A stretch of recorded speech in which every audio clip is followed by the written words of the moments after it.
Et si je te disais qu'une citadine des années 70 allait devenir l'une des voitures de rallye les plus redoutables de son époque? Une voiture capable de rivaliser avec les monstres du groupe B. Aujourd'hui, on parle de la Renault 5 Turbo qui est clairement plus qu'une voiture, c'est une métamorphose. C'est une légende née d'un pari fou à une époque où l'audace dictait les règles du jeu.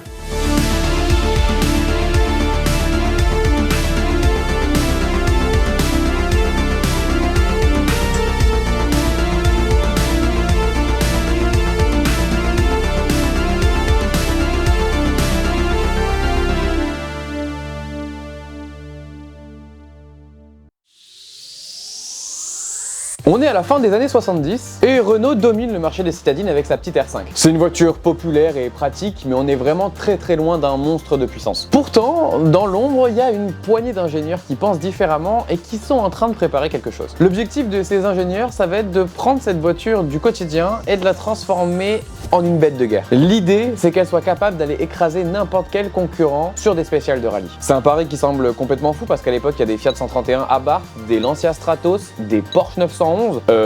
Comment ils vont faire avec leur petite R5 à essayer de concurrencer ces géants quoi. C'est là qu'intervient Jean Terramossi, directeur produit chez Renault à l'époque. En 1976, il lance une idée qui va surprendre absolument tout le monde. Et si on mettait dans la R5 un moteur turbo en position centrale arrière? En fait, à l'époque, ça pourrait être pris comme un coup marketing, mais c'est surtout une révolution technique. Un moteur en position centrale arrière sur une citadine, personne n'a jamais vu ça. Normalement, c'est un concept qui est réservé aux voitures de course, comme par exemple la Lancia Stratos. Bon, du coup, Renault Sport s'occupe du moteur en interne. Bertone, la célèbre maison de design italienne, se charge du coup de lui donner un style agressif, beaucoup plus compétition. Ils vont élargir les ailes, rajouter des prises d'air énormes et donc forcément la R5 elle est méconnaissable. Sous le capot, c'est un 1,4 litre turbo dérivé du moteur Cléofonte. Mais là c'est plus du tout la même histoire, ça fait 160 chevaux pour moins d'une tonne, ça abat 0 à 100 en 6 secondes 9. C'est vraiment impressionnant pour l'époque.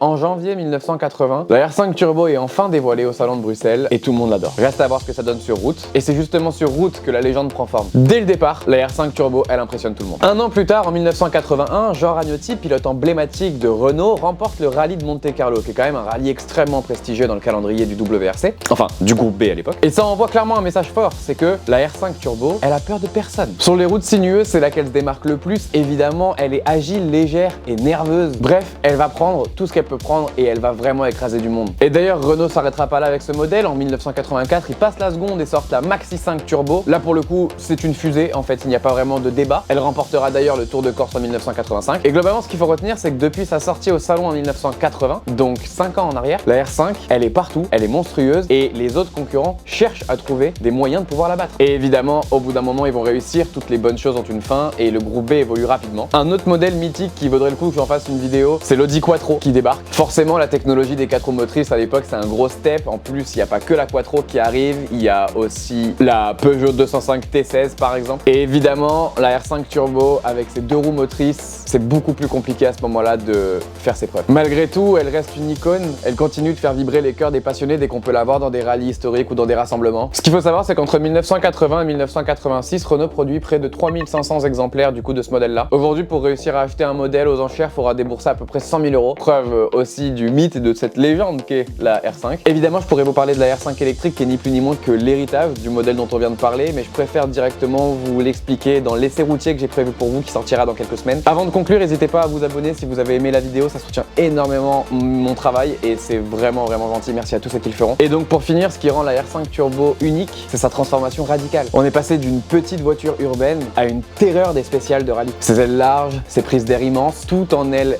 respirait la compétition et la performance. Elle incarne clairement cette époque bénie où l'innovation et l'audace règnent en maître qui nous manquent aujourd'hui. En fait, une chose est sûre, c'est que c'est pas vraiment une voiture, c'est un symbole.